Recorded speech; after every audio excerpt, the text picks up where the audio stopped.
A história da humanidade está repleta de impérios que se consideravam eternos, mas nenhum alcançou o ápice do poder, da crueldade e do orgulho com a precisão cirúrgica dos assírios, sob o comando do rei Senaqueribe. Eles se tornaram o terror do mundo antigo. Imagine o pânico de um pequeno reino como Judá, vendo a máquina de guerra mais sofisticada da época, uma maré de ferro e bronze que jamais conheceu a derrota. Senaqueribe estacionou em frente à casa de Judá com o único propósito de apagar o nome deles da face da terra. Não se tratava apenas de uma invasão militar, mas de um ataque à própria fé, onde o inimigo não era apenas uma força armada. Senaqueribe não empunhava espadas, mas palavras repletas de veneno, destinadas a convencer o povo de que seu Deus havia abandonado-os e que a resistência seria uma sentença de morte desnecessária. O confronto que estamos prestes a narrar representa o embate final entre a arrogância de um homem que se via como um Deus e a soberania do único Deus verdadeiro. Um duelo onde o silêncio celestial foi o prelúdio para uma explosão de justiça que mudou o curso da história universal. Se você também acredita que com Deus você é mais que vencedor e que não existe gigante grande o suficiente para abalar sua fé no Altíssimo, escreva nos comentários. Não pela espada, mas pela fé. Fique até o final para descobrir a revelação completa. E se você valoriza essas análises aprofundadas das Escrituras, inscreva-se para não perder nossa próxima história, a ascensão da sombra da Assíria. O cenário geopolítico do Oriente Próximo no século VII a.C. era definido por uma crescente obscuridade que emanava da cidade de Nínive, o epicentro do poder assírio, onde a guerra havia atingido o nível da arte religiosa. Senaqueribe, ao ascender ao trono, herdou não apenas um vasto império, mas também uma sede insaciável de glória, buscando superar os feitos de todos os seus predecessores e consolidar um domínio que se estendia das montanhas da Pérsia às margens do Mediterrâneo. Os assírios não eram simplesmente conquistadores, eram engenheiros do terror, que aperfeiçoaram o uso da psicologia de massas, enviando relatos detalhados de suas ações de tortura e empalamento em cidades vizinhas, para que o medo os quebrasse antes que o primeiro ariete atingisse suas muralhas. Nos palácios de Nínive, os relevos em pedra exibiam com orgulho a crueldade de Senaqueribe, retratando o rei como um colosso que esmagava os povos como se fossem lama das ruas. Uma imagem que buscava desmoralizar qualquer líder que pensasse em independência. O reino de Judá, estrategicamente posicionado entre as ambições da Assíria e as do Egito, se viu em uma situação de extrema vulnerabilidade, pagando impostos que sufocavam sua economia e colocando em xeque sua identidade como povo escolhido de Deus. A queda do Reino do Norte, Israel, sob o domínio assírio anos antes, serviu como um lembrete sangrento e constante do que acontece quando a proteção divina é perdida e o poder assírio é enfrentado sem aliados celestiais. As estradas de Judá estavam repletas de refugiados que traziam histórias de horror sobre cidades queimadas e campos cicatrizados de tal forma que nada mais crescia, criando um clima de ansiedade que permeava todos os lares, da cabana mais humilde ao palácio real. Jerusalém, Senaqueribe olhou para o sul com fria ganância, vendo o templo de Jerusalém não como um lugar sagrado, mas como um tesouro a ser saqueado e um símbolo de resistência espiritual que precisava ser esmagado para que seu domínio sobre a região fosse absoluto e sem rachaduras. A máquina administrativa assíria já calculava o número de cativos que poderiam extrair das colinas de Judá, enquanto seus generais discutiam táticas para sitiar uma cidade que, embora pequena, possuía uma reputação mística que intrigava e enfurecia o orgulhoso monarca assírio. Os céus sobre Jerusalém pareciam transformar-se em bronze, à medida que a sombra das águias assírias se projetava sobre a terra, marcando o início de uma crise que obrigaria cada homem e mulher em Judá a decidir se sua segurança residia em alianças políticas ou na palavra imutável do Senhor dos Exércitos. O sistema burocrático de Senaqueribe não se baseava apenas na força bruta de seus arqueiros e carros de guerra, mas também em uma rede de diplomatas e espiões altamente treinados, que atuavam como uma rede de inteligência antes do exército. O grupo principal chegou às fronteiras de Judá. Esses homens, vestidos com túnicas de linho fino e carregando selos da realeza de Nínive, percorreram as cortes dos reinos vizinhos, semeando discórdia e convencendo aliados de que a rebelião de Ezequias era um beco sem saída, que só traria fogo e destruição. Enquanto isso, Ezequias tentava consolidar uma aliança defensiva com o Egito e a Etiópia, enquanto agentes assírios já estavam subornando governadores locais e coletando mapas detalhados das fortificações de Jerusalém, incluindo as fragilidades de suas muralhas e a localização de seus depósitos de grãos. A estratégia de Senaqueribe era estrangular severamente Judá antes mesmo do primeiro disparo. A guerra da informação foi usada para gerar paranoia dentro da própria corte de Ezequias, onde alguns nobres, temendo por suas riquezas, sugeriram secretamente uma rendição humilhante. Esses mensageiros do caos apareceram nos portões da cidade com pompa intimidante, lendo decretos que listavam as atrocidades cometidas contra rebeldes anteriores, garantindo que o eco de suas palavras chegasse aos ouvidos do povo comum. Militares falaram de uma predestinação divina, onde seu Deus Azur os conduziria até as chaves do mundo. Qualquer resistência era retratada como blasfêmia contra a ordem natural, estabelecida por armas assírias nas sombras dos becos de Jerusalém. A presença desses agentes sentia-se nos sussurros de derrota que começavam a circular, desafiando a fé que o rei tentava incutir em seus fiéis. Ezequias teve que lidar não apenas com a ameaça externa, mas também com uma forte contra-inteligência interna, reforçando a lealdade de seus capitães e garantindo o moral dos trabalhadores que escavavam o túnel. O roteiro não vacilaria diante das mentiras dos invasores. Esta fase da campanha foi uma batalha de vontades e palavras, onde o silêncio de Deus foi posto à prova pela constante verborragia de um império que utilizava a comunicação como uma arma de destruição em massa contra a esperança. Ezequias iniciou seu reinado em um tempo de ruína espiritual absoluta, caminhando sobre os destroços da apostasia que seu pai Acás havia deixado para trás ao fechar as portas do templo e erguer altares a deuses pagãos em cada esquina de Jerusalém.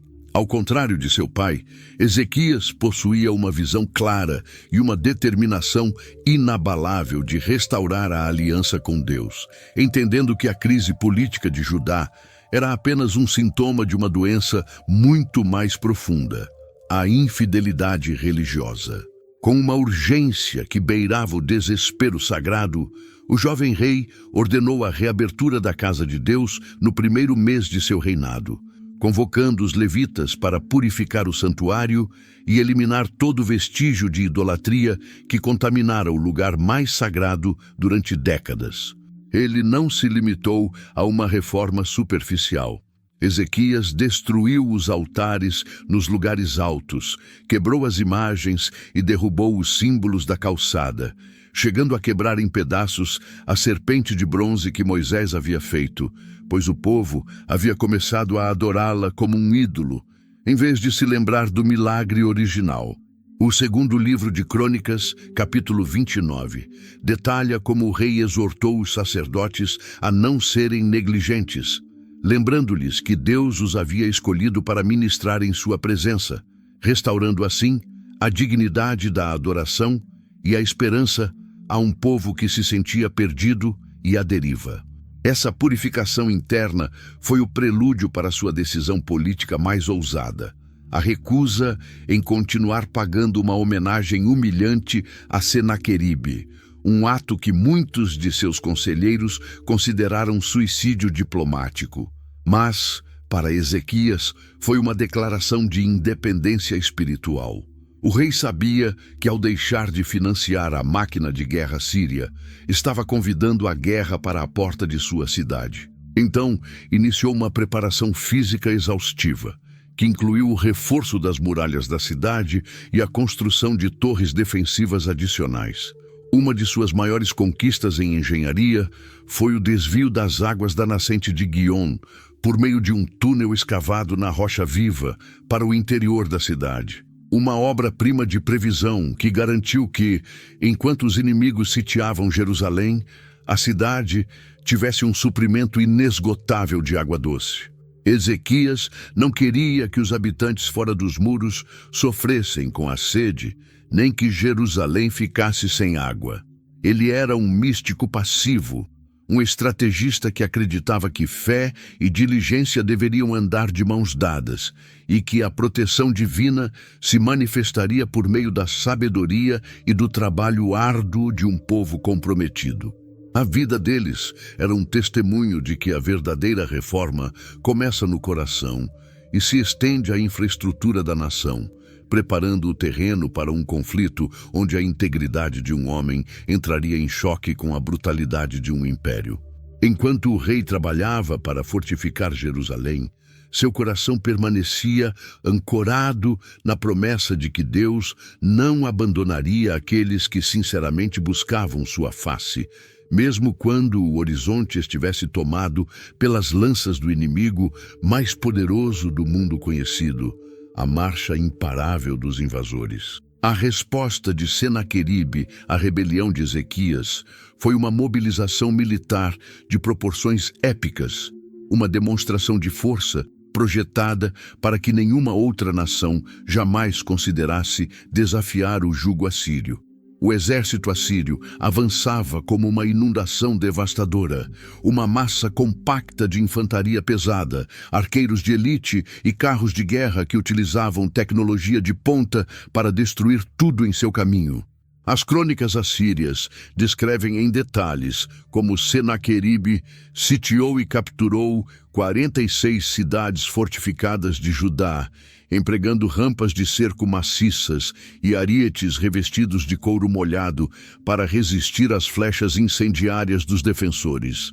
A queda de Quis foi um evento particularmente traumático, uma carnificina documentada nos relevos do Palácio de Nínive, onde se vêem cativos sendo esfolados vivos e famílias inteiras sendo levadas para o exílio, acorrentadas pelos narizes.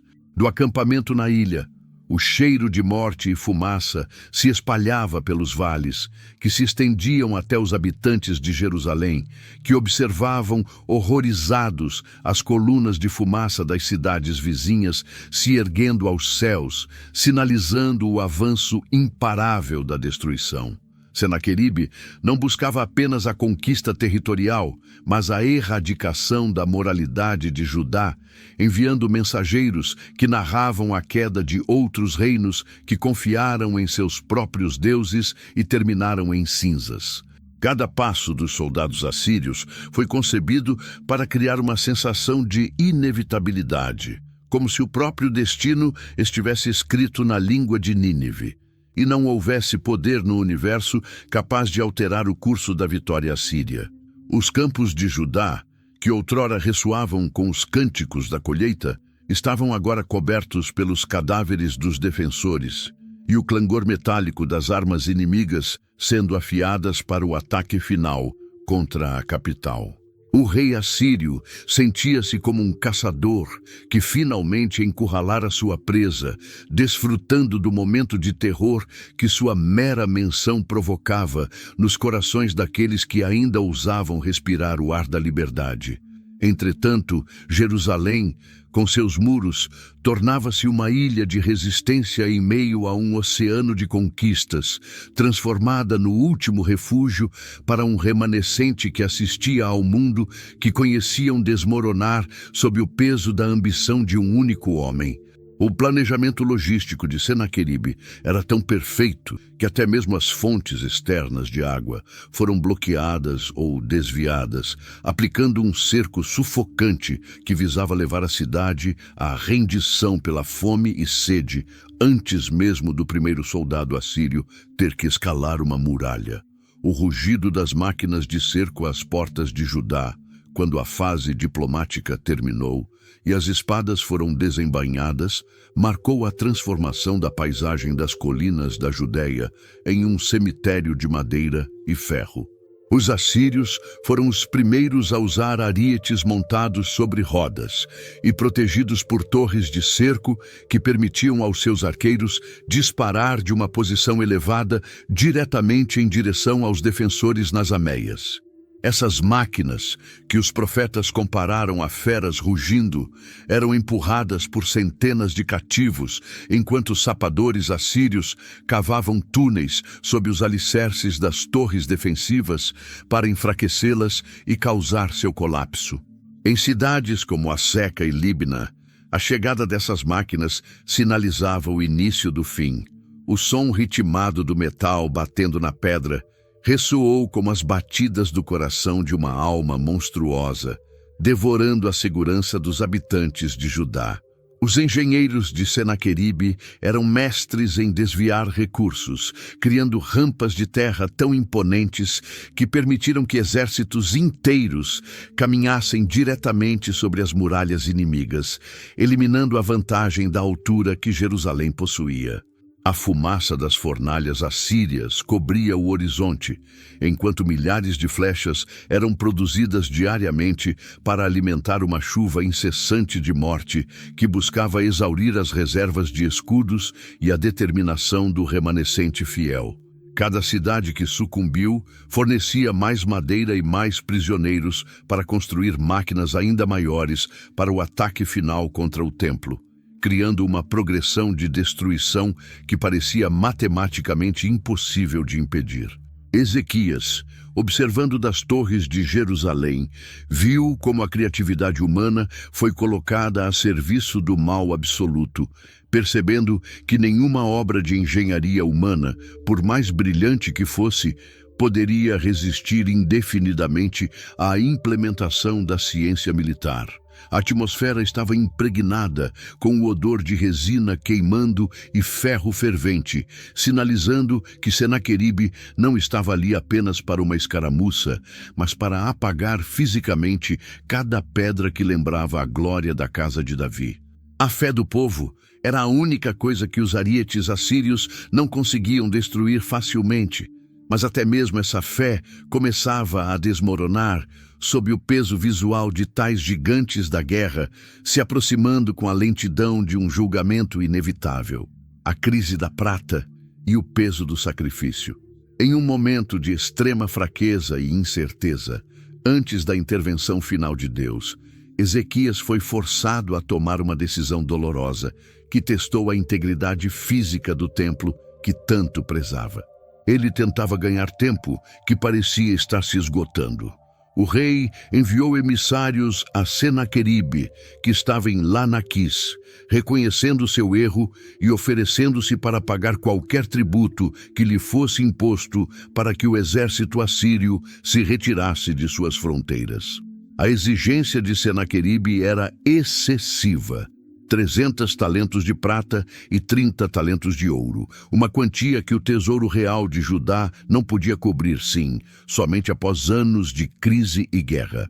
Para efetuar esse pagamento, Ezequias teve que despojar os portões do templo do Senhor e das colunas que ele mesmo revestiu de ouro puro, entregando-os. Os ornamentos sagrados foram levados pelos pagãos numa tentativa de salvar a vida de seus cidadãos. Este ato de despojar a casa de Deus foi um momento de profunda humilhação nacional, onde o ouro que deveria refletir a luz da presença de Deus foi destruído. O minério divino foi derretido e transformado em lingotes para alimentar a ganância de um tirano que jamais se saciaria. O segundo livro dos Reis, capítulo 18, versículo 16, relata esse episódio com uma tristeza palpável, mostrando que até mesmo homens de grande fé podem vacilar e buscar soluções humanas quando o medo se torna palpável. No entanto, esse sacrifício provou-se inútil, pois Senaqueribe tomou o ouro e o dinheiro, sim, mas não impediu o avanço deles, provando que não se pode negociar com a escuridão, nem comprar a paz com aquele que deseja a sua aniquilação. Em resumo, a prata de Judá não comprou a liberdade, apenas serviu para financiar os carros que logo cercariam Jerusalém, deixando Ezequias com um templo despojado e a consciência pesada por confiar mais nas riquezas do que na promessa divina.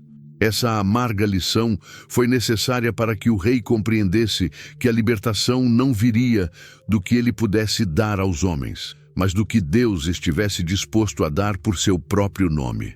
O vazio deixado pela folha de ouro nas portas do templo tornou-se um lembrete visual de que a glória de Deus não reside em metais preciosos, mas na fidelidade de um coração que se arrepende de seus pecados e de suas próprias tentativas de salvação por meio do mérito humano.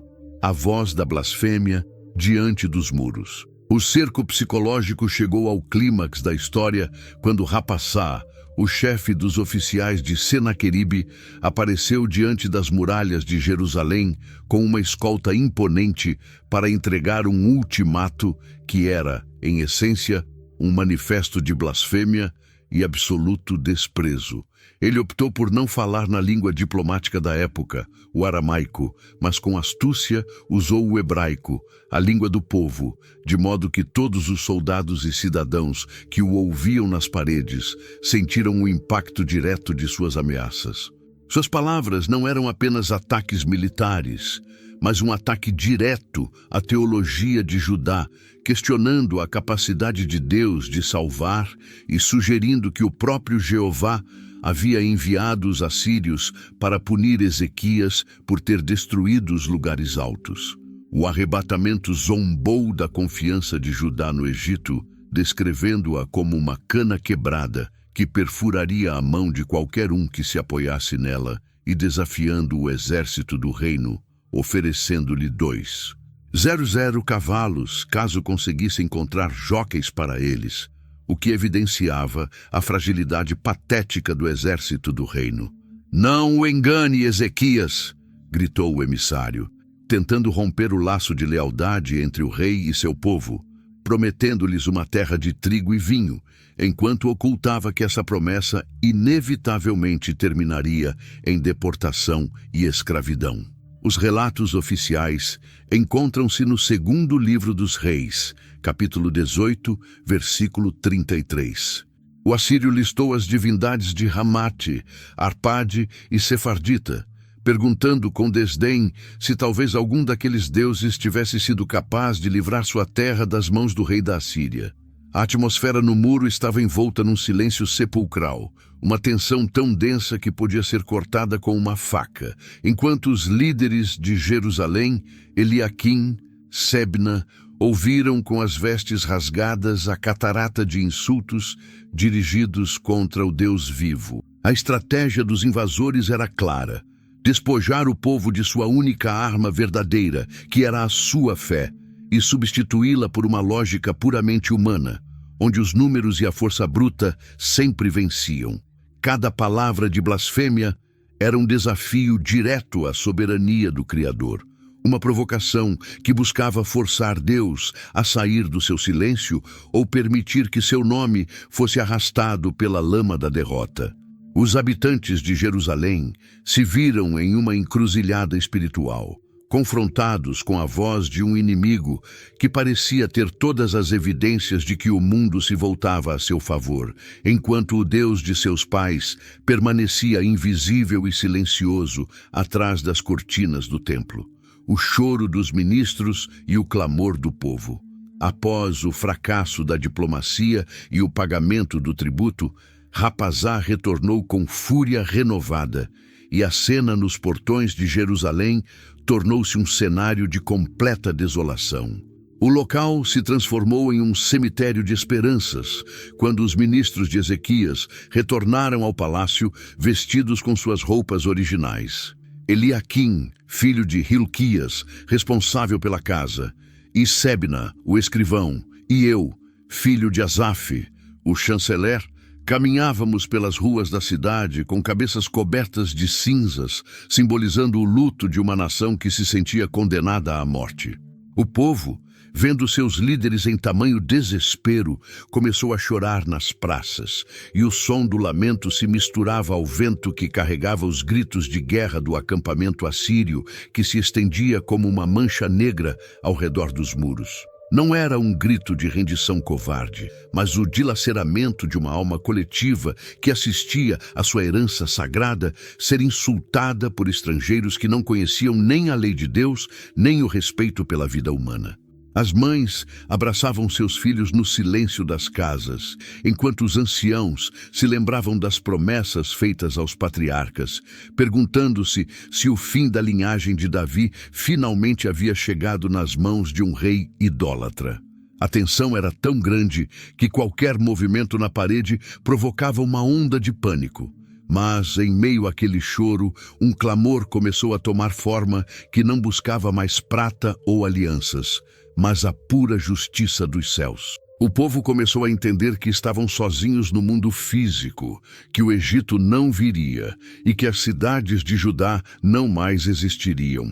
Eles existiam para ajudá-los, deixando Jerusalém como o último altar de fé na terra. Este momento de completa destruição era o terreno fértil onde a oração de Ezequias criaria raízes. Pois quando o homem chega ao limite de seus recursos, é aí que Deus começa a usar os seus. As lágrimas dos ministros regaram o caminho até o templo, marcando a transição de uma resistência política para uma dependência espiritual absoluta, que seria o catalisador para o maior milagre de sua geração. O lamento de Jerusalém chegou aos ouvidos de Deus não como uma queixa, mas como a confissão de uma nação que finalmente reconheceu que, sem seu Criador, era apenas pó destinado a ser dispersado pelo vento do deserto, o refúgio do rei na casa de Deus. A reação de Ezequias ao receber o relatório com as palavras de Rapazá marcou o momento decisivo da crise. Em vez de convocar um conselho de guerra ou buscar uma rota de fuga secreta, o rei buscou a presença do Senhor com uma humildade que desarmou qualquer orgulho real. Ao rasgar suas vestes e se cobrir com saco, o monarca estava declarando perante toda a nação que sua coroa não tinha valor diante da majestade de Deus e que a única esperança de Judá residia na intervenção divina. Ezequias entrou na casa de Deus não como um soberano poderoso, mas como um suplicante que compreendeu que a batalha havia se transferido para uma dimensão onde espadas de bronze não tinham poder, mas onde a oração fervorosa podia mover os alicerces do universo. Naquele lugar sagrado, o rei experimentou o peso da responsabilidade de um povo inteiro, sentindo a dor das mães e o medo dos guerreiros, e ele transformou aquela dor em um grito dirigido ao único que podia mudar o destino do condenado. Ele enviou seus ministros mais próximos ao profeta Isaías, reconhecendo que precisava de uma palavra direta do céu, um guia imaculado pelo pânico humano ou pelos cálculos políticos da corte. Mensagem enviada a Isaías, registrada no segundo livro dos Reis, capítulo 19, ele comparou a situação em Jerusalém a um parto, onde a vida está prestes a surgir, mas não há forças para dar à luz. Uma imagem de total impotência e absoluta dependência.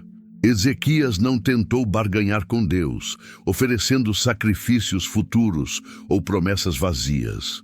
Ele simplesmente expôs a realidade da blasfêmia assíria e implorou ao Senhor que ouvisse as palavras com as quais ele as proferia. O rei da Assíria havia insultado o Deus vivo. Essa atitude de total submissão é o que distingue os verdadeiros líderes espirituais dos meros administradores, pois Ezequias sabia disso. Sua única vantagem sobre Senaqueribe era sua ligação com o trono da graça.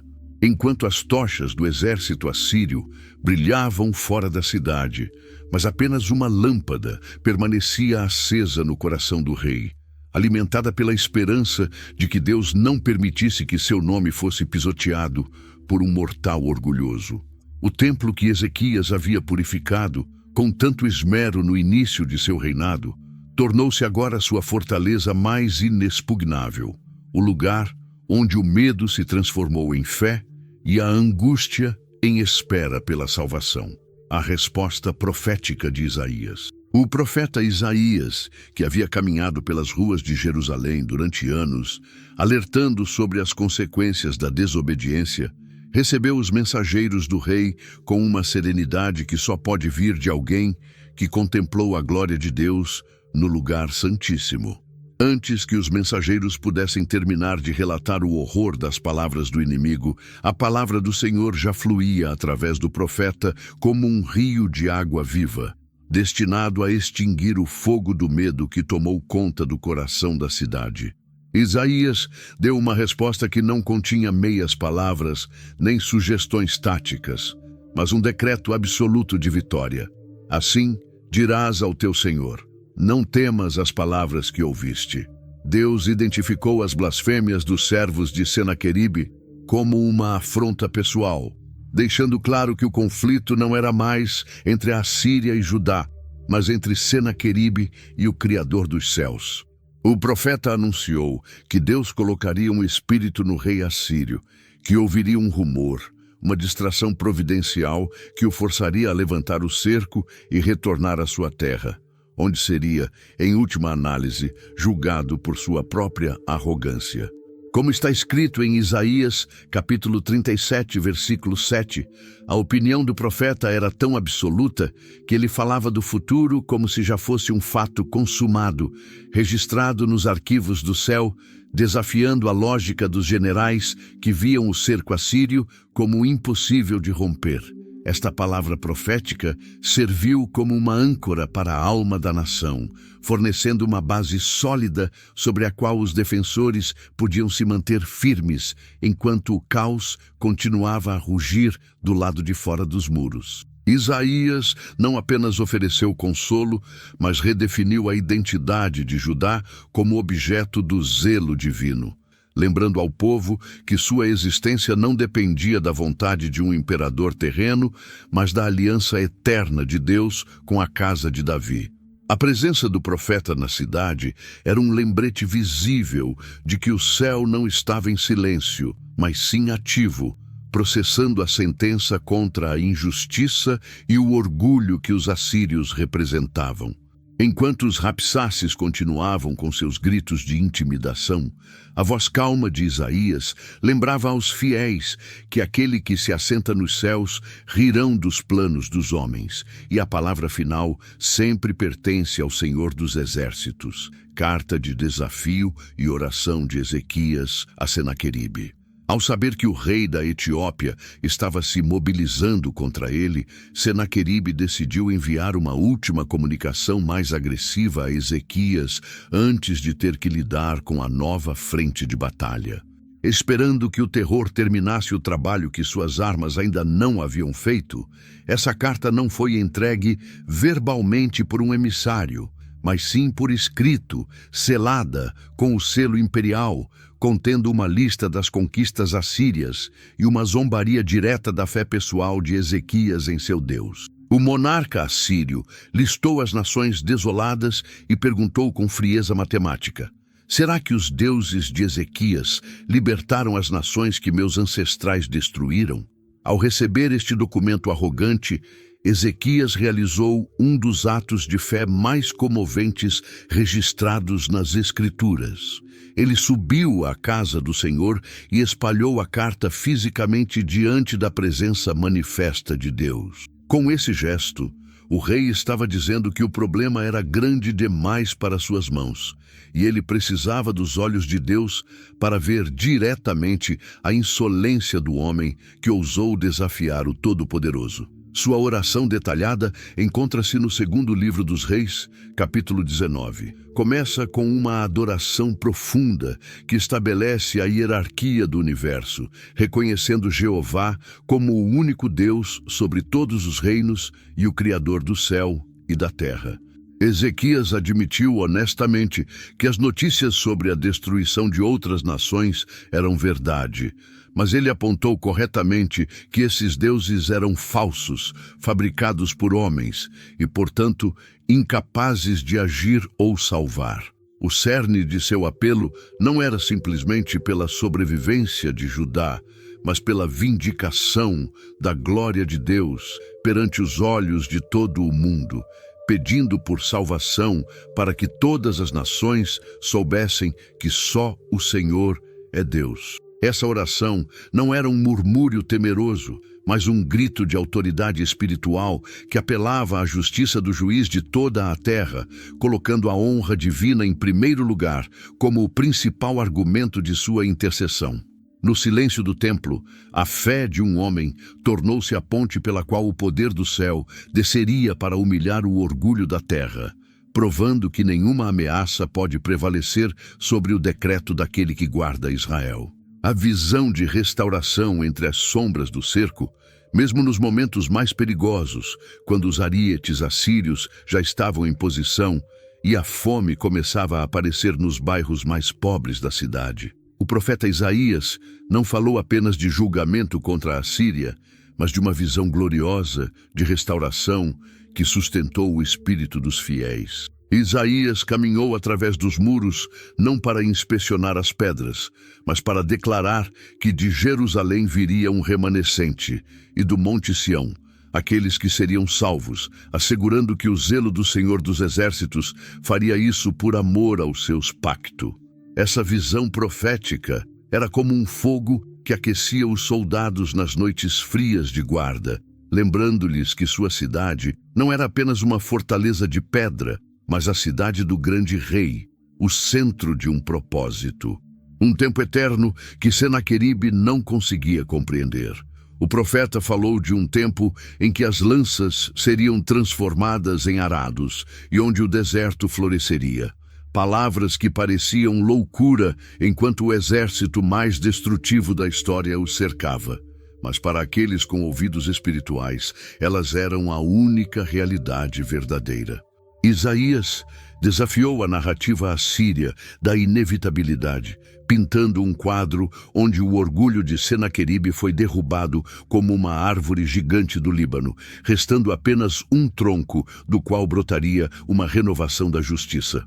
Essa esperança profética atuou como um escudo invisível contra os dardos inflamados da dúvida que Rabsaces levantava todos os dias, mantendo a coesão social de uma cidade que, em quaisquer outras circunstâncias, teria sucumbido ao canibalismo ou à traição. A palavra de Deus, por meio de Isaías, não era uma mera consolação, mas uma descrição técnica da realidade espiritual que governava o conflito, revelando que o cerco era apenas um teste temporário. Diante de uma convulsão sem precedentes, as pessoas aprenderam a viver em duas realidades simultâneas: o medo do que seus olhos físicos viram e a certeza do que ouviram dos lábios do profeta, finalmente escolhendo acreditar na voz que falava da eternidade.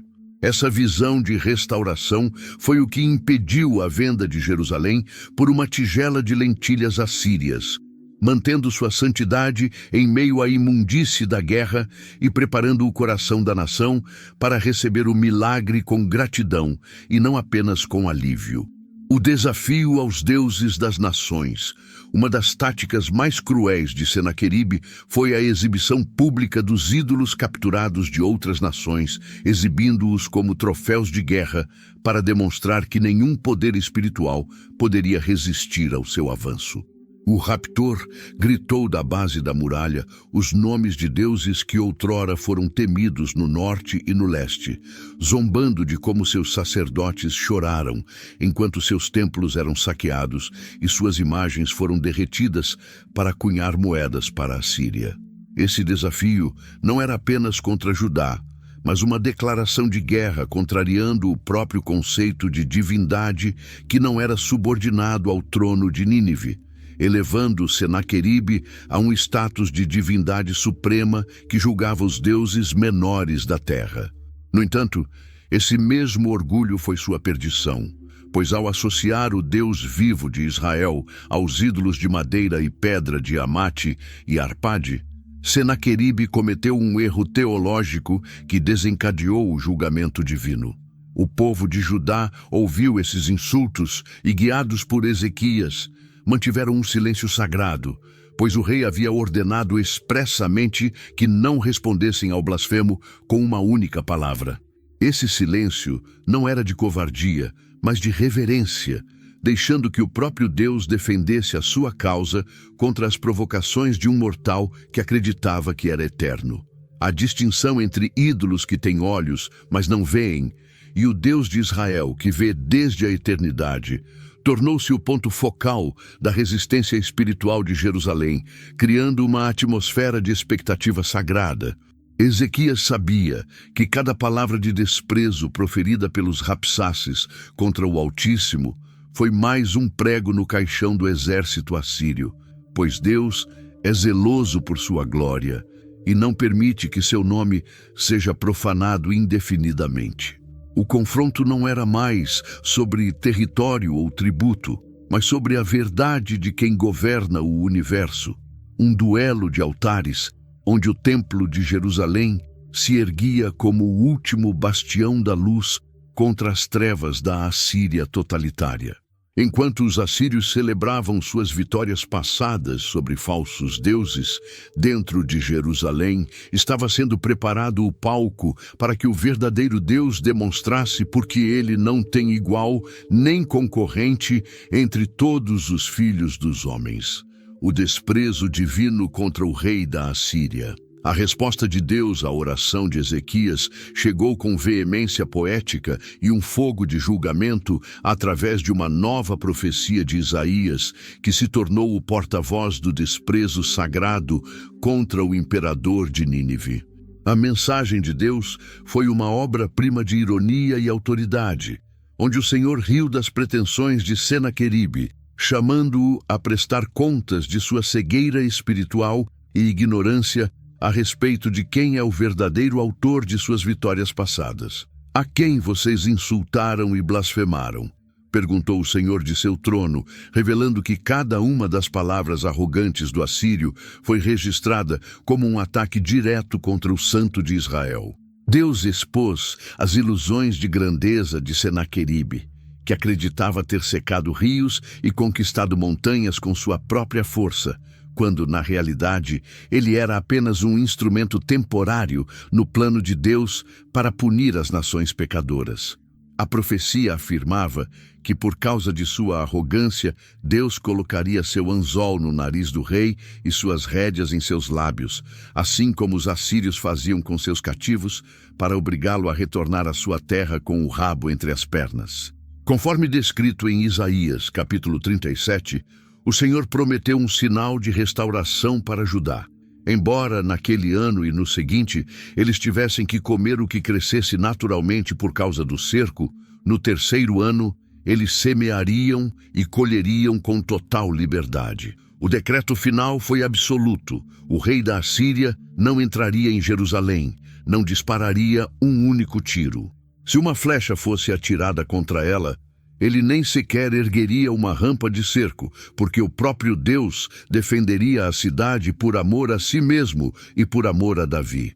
Essa promessa era uma muralha invisível de fogo que cercava a cidade santa, uma proteção que nenhuma tecnologia de guerra síria conseguia penetrar e que tornou inviável toda a preparação de Senaqueribe. A manobra do rei assírio foi inútil. A palavra de Deus havia traçado uma linha na areia que nem mesmo o exército mais poderoso conseguiu transpor. Ninguém no mundo ousaria atravessar, não por medo dos homens, mas porque o braço do Altíssimo estava prestes a ser revelado para o julgamento, a logística do milagre e a preparação do caminho. Com a intensificação do cerco, a vida em Jerusalém tornou-se uma luta pela sobrevivência, de disciplina e fé, onde cada gota d'água e cada porção de pão eram administradas com uma sabedoria que Ezequias havia construído meses antes. O túnel de Siloé, uma maravilha do sistema de engenharia, levava a água da fonte para o interior da cidade, permitindo que Jerusalém tivesse uma fonte de vida inatingível para os sabotadores assírios. Esse suprimento de água não era apenas vital para a sobrevivência física, mas se tornou um símbolo espiritual da graça de Deus, fluindo silenciosamente enquanto o mundo exterior ruge com sede e ódio. Ezequias também ordenou o selamento de todas as fontes de água fora da cidade, forçando o vasto exército assírio a depender de suprimentos distantes e dispendiosos, o que gerou uma tensão logística que Senaqueribe, em sua arrogância, não havia previsto. Os muros foram reforçados com vigas de cedro e camadas adicionais de pedra, e catapultas primitivas foram instaladas, posicionando arqueiros em todos os ângulos estratégicos para repelir qualquer tentativa de escalada noturna. Os armazéns reais foram abertos para distribuir os grãos de forma equitativa, evitando o desespero da fome que fraturaria a unidade do povo, um ato de justiça social que fortaleceu a liderança do rei no momento mais crítico.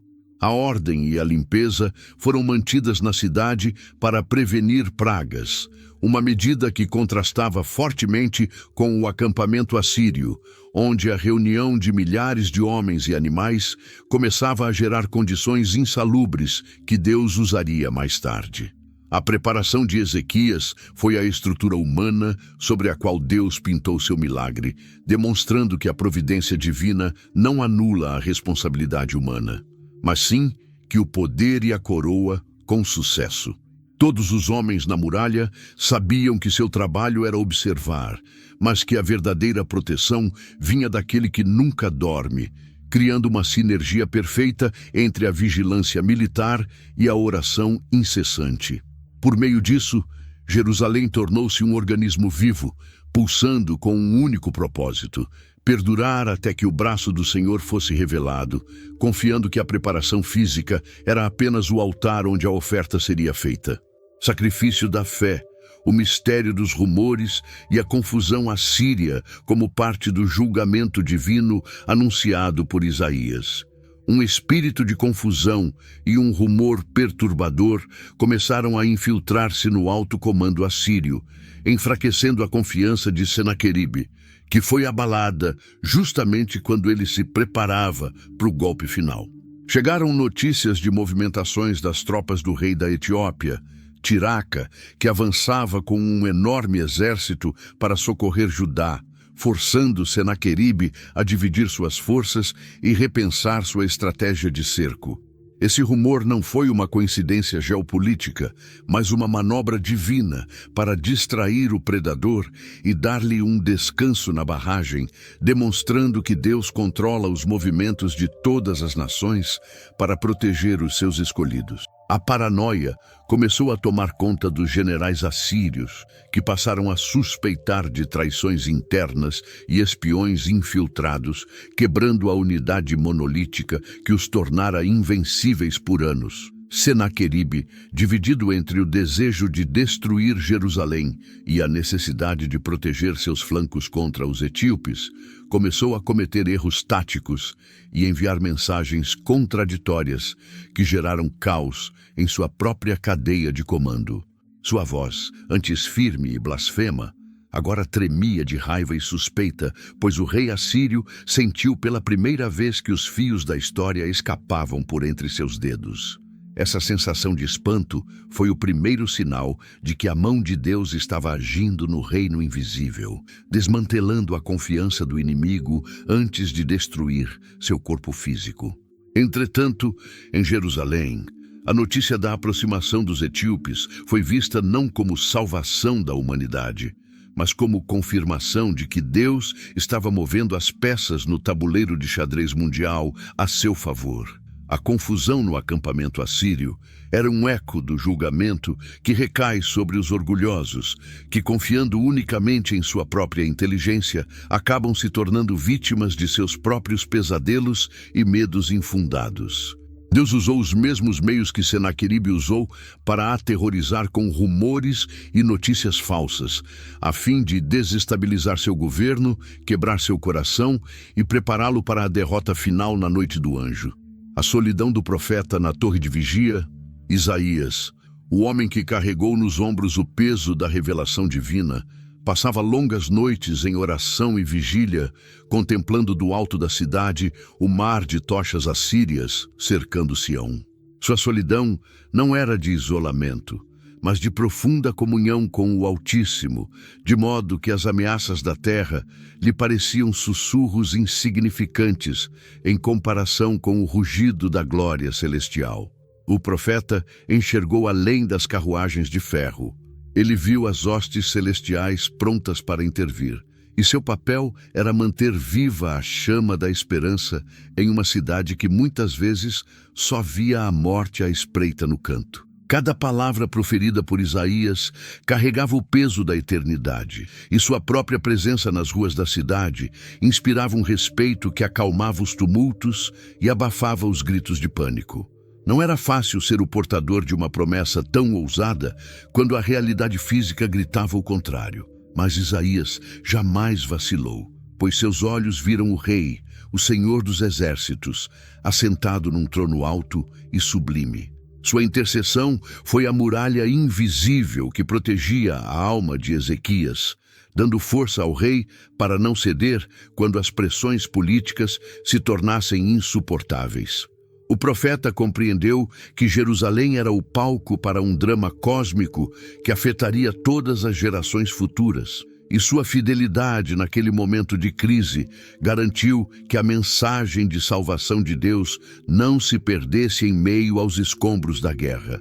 Na quietude de suas visões, Isaías já vislumbrava a derrota da Assíria e o retorno da paz, e essa certeza emanava dele como uma fragrância que fortalecia os fracos e confortava os aflitos. Sua solidão era o preço de sua lucidez, tornando-se o farol que guiou a nação através da tempestade mais escura de sua história, até que a luz, o milagre, finalmente surgiu no horizonte.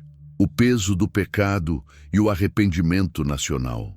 Antes que a libertação viesse, o Espírito de Deus produziu um profundo sentimento de arrependimento no remanescente de Jerusalém, levando-os a reconhecer que sua situação atual não era apenas um acidente político, mas o resultado de anos de afastamento dos mandamentos divinos. Sob a liderança de Ezequias, o povo começou a purificar não apenas o templo, mas seus próprios corações, abandonando práticas de injustiça social e os resquícios da superstição pagã que ainda persistiam na cultura. O cerco funcionou como um cadinho onde a fé impura foi consumida pelo fogo, e apenas o ouro da verdadeira devoção permaneceu, unindo ricos e pobres que clamaram em uníssono por misericórdia e perdão. O próprio rei deu o exemplo, humilhando-se publicamente e buscando a orientação de Deus com o coração partido, o que permitiu que a bênção da proteção divina fluísse livremente sobre a cidade. Esse arrependimento nacional foi a permissão espiritual, que permitiu que o céu intervisse legalmente contra Senaqueribe, pois um povo arrependido se coloca sob a jurisdição direta pela graça de Deus. As praças de Jerusalém, que antes ecoavam com negócios egoístas, agora estavam transformadas em locais de oração comunitária, onde os rolos da lei eram lidos e renovava-se sua aliança com o Deus de seus ancestrais. Essa mudança na atmosfera espiritual foi tão real quanto o reforço das muralhas, criando uma barreira de santidade que o inimigo não conseguia penetrar com suas armas físicas. A consciência de Judá foi despertada pelo perigo, mas foi transformada pela presença do Espírito Santo, que conclamou a nação a retornar ao seu primeiro amor e à sua verdadeira identidade como um povo sagrado. Somente quando o povo estava espiritualmente preparado para receber a vitória, sem se deixar levar pelo orgulho, foi então que Deus decidiu que chegara a hora de agir com sua poderosa mão. O arrependimento foi a chave que abriu as portas de intervenção angelical, demonstrando que a salvação de Deus é sempre acompanhada por uma transformação interior naqueles que a recebem. A última noite da arrogância síria. Nas horas que antecedem o dia do juízo final, o acampamento de Senaqueribe fervilhava de atividade frenética e confiança cega, enquanto os soldados comemoravam. Eles previram o que acreditavam ser uma vitória fácil ao amanhecer. Dividiram os mantos que roubariam do templo e brigaram pelas mulheres que levariam como escravas para Nínive, zombando das orações que ouviam o som vindo de trás dos muros de Jerusalém. O próprio Senaqueribe, cercado por suas concubinas e seus generais, brindaram com vinho roubado dos vinhedos de Judá, sentindo-se como verdadeiros senhores do controle absoluto do tempo e do destino da casa de Davi. Não havia nenhum indício físico da tragédia que estava por vir. O céu estava limpo e as estrelas brilhavam sobre o deserto, mas o ar estava pesado com uma névoa densa. A tensão elétrica começava a incomodar os animais no acampamento. A arrogância assíria havia atingido seu ápice, enchendo a taça da ira divina até a borda, enquanto os oficiais planejavam as execuções e os atos públicos que praticavam para a vergonha de outras nações. Na mente dos assírios, o Deus de Israel já estava derrotado, e tudo o que restava era derrubar as últimas portas para reivindicar seu prêmio de sangue e ouro. Naquela noite, o orgulho humano ergueu-se como uma torre de Babel invisível, desafiando as nuvens e esquecendo que aquele que criou o olho também vê as intenções mais profundas do coração. Os sentinelas assírios zombavam da fraqueza dos guardas judeus, alheios ao fato de estarem sendo observados pelo anjo que carrega a espada da justiça eterna. Foi a última noite em que o Império Assírio se sentiu invencível. Uma calma enganosa, antes que a tempestade no céu apagasse seu poder da face da terra num piscar de olhos. O contraste entre o clamor do acampamento e o silêncio solene do templo marcava a fronteira entre o reino dos homens que perece e o reino de Deus que permanece para sempre, a noite da intervenção celestial. Enquanto o acampamento assírio dormia em uma falsa sensação de segurança, convencido de que o amanhecer traria a queda final de Jerusalém, o mundo espiritual se mobilizava para cumprir uma sentença que ficaria gravada nos anais do terror e da maravilha. Em uma única noite, sem o fragor da batalha, nem épico, nem o destacamento de legiões angelicais visíveis, o anjo do Senhor varreu as fileiras do exército de Senaqueribe com o toque silencioso da morte divina. 185. 2 guerreiros, a flor ainda por nascer da infantaria assíria, os veteranos de 1000 campanhas e os oficiais mais ferozes, respiraram seu último suspiro no silêncio de suas tendas, sem que uma única mão humana se erguesse contra eles. A justiça de Deus manifestou-se com precisão cirúrgica, extinguindo as vidas daqueles que serviram como instrumentos de blasfêmia, e o terror reinaram, deixando o Império Assírio sem seu executor em poucas horas. Ao amanhecer, o silêncio que reinava no acampamento inimigo não era o silêncio da preparação para o combate, mas um silêncio pesado e frio de uma imensa necrópole que se estendia até onde a vista alcançava. Conforme relatado no segundo livro dos Reis, capítulo 19, versículo 35, quando os poucos sobreviventes se levantaram, tudo o que encontraram foram cadáveres. Um espetáculo de devastação que deixou os sobreviventes paralisados por um terror sobrenatural. Não havia necessidade de os soldados de Judá dispararem uma única flecha, pois a batalha fora vencida inteiramente pela mão de Deus no silêncio da escuridão. O orgulho da Assíria jazia em pó, não derrotado por uma força humana superior, mas pelo toque da escuridão do Criador, que decide o fim dos tiranos e o destino das nações. Jerusalém não despertou com o som de um ataque, mas também com a descoberta espantosa de que seu inimigo não existia mais e que a libertação prometida se cumpria. A profecia do profeta se cumpriu com uma precisão aterradora e magnífica. A voz que desafiara os céus agora jazia morta no chão. E o rei, que se considerava um deus, teve que encarar a realidade de sua própria fragilidade humana diante do verdadeiro Deus. O silêncio sepulcral do campo de batalha. Quando o anjo da morte terminou sua obra, o silêncio que se abateu sobre o acampamento assírio foi algo que os sobreviventes recordariam como um fardo pesado, fisicamente insuportável. Um vazio absoluto, onde antes havia vida e movimento. Ao amanhecer, não havia nada.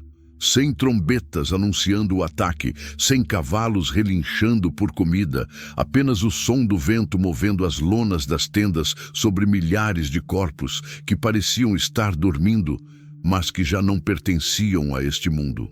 Os sentinelas de Jerusalém, olhando do alto das torres, não podiam acreditar no que viam. Um exército imóvel, uma cidade de lona e ferro que se transformara num gigantesco ossuário sob o domínio da guerra. Luz do sol da manhã. O horror da cena era indescritível, pois não havia sinais de luta nem sangue. Não houve derramamento de sangue na batalha, nem flechas perfuraram seus corpos. Era como se o fôlego da vida tivesse sido sugado diretamente dos pulmões dos guerreiros por decreto soberano. A notícia se espalhou por toda a cidade com uma mistura de temor reverente e alegria incontida. Enquanto as pessoas saíam cautelosamente pelos portões para testemunhar o julgamento de Deus com seus próprios olhos, os poucos assírios que sobreviveram, incluindo Senaqueribe, caminhavam como espectros entre os cadáveres de seus camaradas, sem entender como haviam passado da glória ao desespero. Desolação total em uma única noite. O campo de batalha tornou-se um monumento à impotência humana diante de tamanha devastação ao poder do Altíssimo. Um lembrete de que um único anjo de Deus é mais do que poderoso do que todo o contingente militar da nação mais forte da terra. Jerusalém testemunhou uma libertação que não exigiu o sacrifício de nenhum de seus filhos, pois o Senhor dos Exércitos havia decidido que, desta vez, a vitória seria exclusivamente dele, para que ninguém mais pudesse se vangloriar. O silêncio do acampamento era o eco de sua voz. Deus, que dissera, "Até aqui irás", silenciou para sempre a blasfêmia que tentara profanar sua cidade sagrada. A fuga de um rei humilhado, Senaqueribe. O monarca que acreditava ser o centro do universo, mas foi reduzido a um fugitivo, escapando desesperadamente entre os cadáveres de seus próprios soldados, cientes de que sua derrota não fora obra de homens, mas de uma força que ele não conseguia compreender nem entender para lutar. A retirada em direção a Nínive foi uma provação de vergonha e desespero, atravessando em um reverter o caminho que outrora trilhara com tanto orgulho, enquanto o rumor de sua humilhação se espalhava em frente às suas carruagens. O impacto psicológico da derrota foi devastador não só para o rei, mas para todo o povo. O sistema de crenças assírio, que baseava sua legitimidade no favor constante de seus deuses guerreiros e na invencibilidade de suas armas, foi abalado. Ao retornar à sua capital, Senaqueribe tentou manter uma aparência de poder, mas a perda de seu principal exército deixou o império em ruínas, vulnerável a rebeliões internas e à pressão de inimigos externos que outrora tremiam ao ouvir seu nome. A figura do grande conquistador havia desaparecido, substituída pela de um homem que fora desafiado e derrotado pelo Deus de um pequeno reino que ele publicamente desprezara. Suas inscrições oficiais, embora tentassem esconder a magnitude do desastre, não conseguiram apagar o fato de que Jerusalém nunca caiu e que sua campanha em Judá terminou em uma catástrofe sem precedentes na história da Assíria. A fuga de Senaqueribe foi a prova viva de que o orgulho tem um limite e que esse limite é estabelecido por Deus. Ele humilha reis e levanta os humildes de sua prostração. O rei assírio se recolheu em seus palácios em Nínive, tentando ignorar o eco das blasfêmias que outrora lançou contra o céu, enquanto o peso do julgamento o oprimia. O divino continuou a assombrá-lo, mesmo na segurança de sua própria cidade. Seu retorno não foi triunfal, mas sim marcado pelo início de um declínio pessoal e político que provaria que ninguém pode zombar de Deus impunemente. Experiência de longo prazo, o saque da graça e os despojos da fé, após a confirmação da morte do exército. Os assírios, o povo de Jerusalém, que estiveram à beira da morte por fome, de repente se viram em meio a uma abundância que superava todos os seus sonhos, pois o acampamento inimigo estava repleto de suprimentos, ouro, armas e tesouros de todas as nações conquistadas, que Senaqueribe havia acumulado através de anos de crueldade e pilhagem. Deus a entregou nas mãos do seu povo em um único dia, transformando a escassez em opulência, o que permitiu a rápida reconstrução de todo o reino. O saque do acampamento assírio não foi apenas um ato de coleta de bens, mas um símbolo da justiça restauradora de Deus, que devolve integralmente o que o inimigo tentou roubar de seus filhos. As armas dos assírios foram derretidas para criar ferramentas agrícolas e ornamentos para o templo, e os cavalos que sobreviveram ajudaram a fortalecer a economia das aldeias devastadas de Judá. O povo celebrou não apenas pelos despojos materiais, mas também pela lição espiritual de que aqueles que confiam no Senhor jamais serão envergonhados, e no fim, a terra é herdada pelos mansos. Ezequias administrou essa riqueza com sabedoria, assegurando-se de que o templo fosse restaurado a uma glória ainda maior do que a que possuía antes de ser saqueado para obtenção de tributos inúteis. Cada lingote de ouro recuperado do acampamento assírio era a prova de que Deus é o dono de toda a prata e de todo o ouro e pode transferir as riquezas dos ímpios para as mãos dos justos no momento exato. Os despojos da fé foram o combustível que permitiu a Judá prosperar nos anos seguintes, transformando o cerco de Jerusalém em um ponto de virada que trouxe prosperidade sem precedentes para a nação. O que o inimigo planejou para a destruição, Deus o transformou em uma fonte de provisão milagrosa, demonstrando que seus caminhos são sempre mais elevados e mais sábios que os nossos. O julgamento final no templo de Nisroch. A história da arrogância de Senaqueribe encontrou seu fim definitivo anos depois, não na glória do campo de batalha, mas na penumbra de um templo pagão onde o rei buscava o favor de um deus surdo-mudo. O monarca assírio curvou-se diante da imagem de sua deusa Nisroch, talvez buscando consolo para uma alma atormentada pela memória do desastre em Judá. A traição nasceu dentro de sua própria família.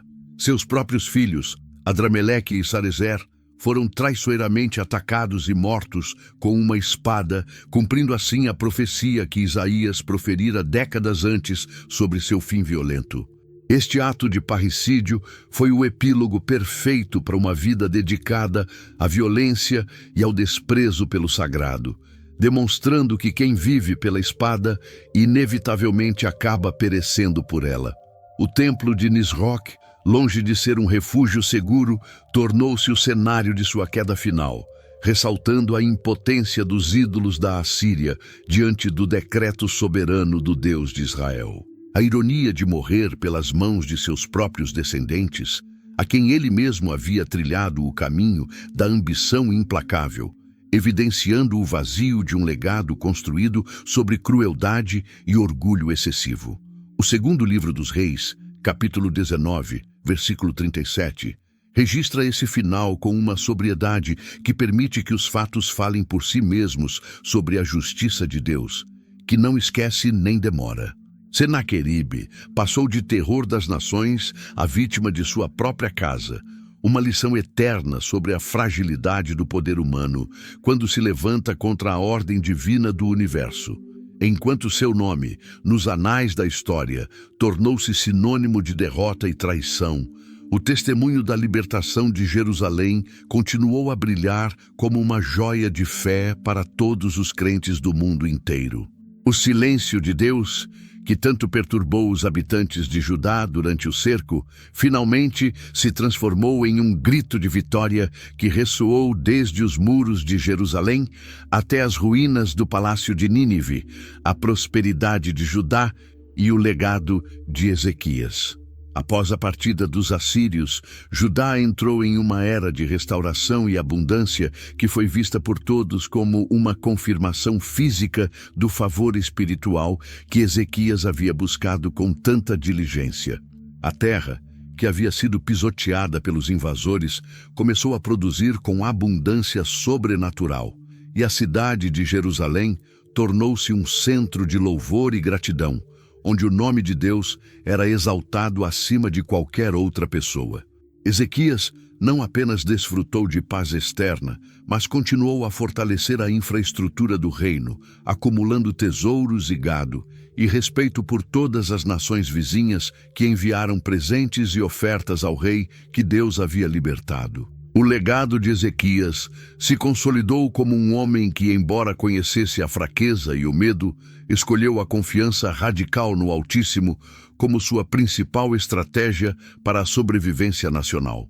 Sua reforma religiosa não foi um evento passageiro, mas deixou uma marca profunda no caráter das pessoas, lembrando-as de que sua segurança não dependia de muros de pedra, mas do muro de fogo, que é a presença de Deus. O segundo livro das Crônicas, capítulo 32, destaca como o rei foi exaltado aos olhos de todas as nações após esses eventos, tornando-se um modelo de liderança teocrática para as gerações futuras. A história da libertação de Senaqueribe integrou-se à própria essência da identidade de Judá, servindo como uma âncora de esperança para os tempos de crise que viriam mais tarde na história do povo. Ezequias morreu em paz, rodeado de honra, e deixando como herança um reino que, ao enfrentar o poder de Deus, intervindo na história da humanidade para salvar a sua própria, demonstrou que um homem de fé pode mudar o destino de toda uma nação, e a obediência a Deus é o investimento mais seguro que um homem pode fazer. O que pode um governante fazer pelo bem-estar do seu povo? Reflexões teológicas sobre a soberania divina. O confronto entre Senaqueribe e Ezequias oferece uma das lições mais profundas de toda a Bíblia sobre a fé.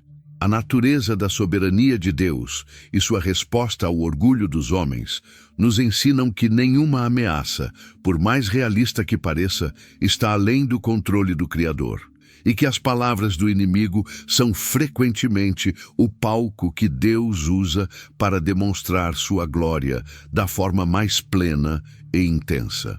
A soberania divina não é uma ideia abstrata, mas uma força ativa que opera no tempo e com intensidade no espaço, capaz de deter exércitos inteiros com um único e silencioso ato de vontade. A história comprova isso.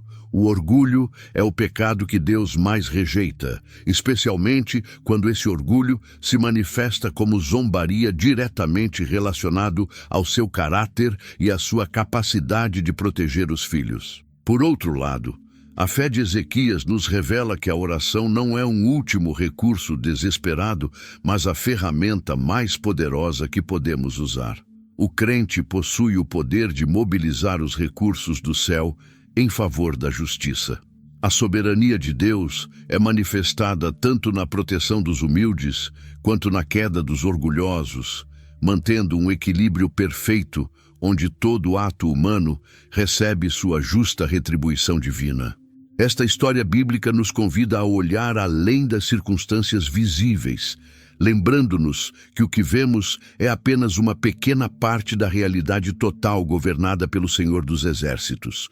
A verdadeira segurança não reside na ausência de inimigos, mas na presença de Deus, que é capaz de silenciar a voz mais poderosa com um sussurro de sua santidade. Em última análise, a história de Senaqueribe é um hino à supremacia de Jeová, o Deus que não permite que seu povo seja envergonhado, quando decide refugiar-se sob a sombra de suas asas com integridade e fé, a memória eterna de uma libertação divina. A história de como Deus se voltou contra Senaqueribe não ficou confinada aos muros de Jerusalém, mas se tornou uma das mais poderosas crônicas de intervenção divina, lembradas em salmos e profecias ao longo de todas as gerações de Israel. Os salmistas compuseram hinos de louvor celebrando como o Senhor quebrou o arco e a espada em Sião, e como os valentes de coração foram despojados e dormiram seu último sono antes do rugido do Deus de Jacó.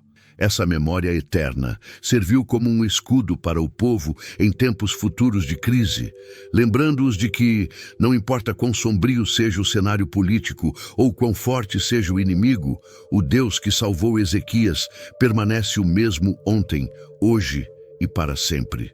A história da noite do anjo tornou-se uma pedra angular da fé bíblica, ensinando que a soberania de Deus é o fato fundamental da história, e que os impérios dos homens não passam de sombras passageiras.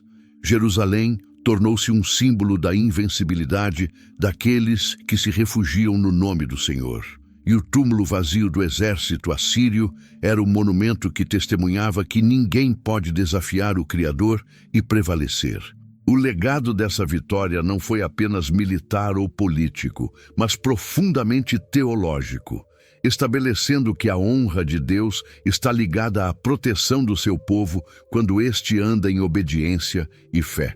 Ao longo dos séculos, quando outros tiranos se levantaram com o mesmo orgulho de Senaqueribe, os fiéis voltaram seus olhares para essa história em busca de forças para perseverar e paciência para esperar o tempo de Deus. A voz do inimigo foi silenciada naquele dia para que a voz do louvor pudesse ressoar com mais força, proclamando que Jeová é rei sobre toda a terra e que a sua misericórdia dura para sempre para aqueles que o temem. A história termina onde começou, com a glória de Deus brilhando sobre Jerusalém, enquanto os impérios dos homens afundam no esquecimento do qual jamais deveriam ter emergido. Eco da vitória através dos séculos, através das eras. A história da derrota de Senaqueribe serviu como um farol de luz para inúmeras pessoas que se sentiram cercadas por seus próprios exércitos de desespero, dúvida e opressão. As táticas dos rapazá, medo, mentiras e zombaria continuam sendo as mesmas que as trevas usam hoje para tentar minar a confiança das crianças de Deus nas promessas da sua palavra. A vitória em Jerusalém nos assegura que o Deus de Ezequias ainda está vivo e que o seu braço não é curto demais para salvar aqueles que clamam a ele sinceramente em sua angústia. Este episódio bíblico nos chama a erguer a cabeça acima dos muros de nossas limitações e a enxergar o que nos espera. O acampamento inimigo visto pelos olhos da fé, sabendo que o amanhecer de Deus sempre traz a derrota do mal.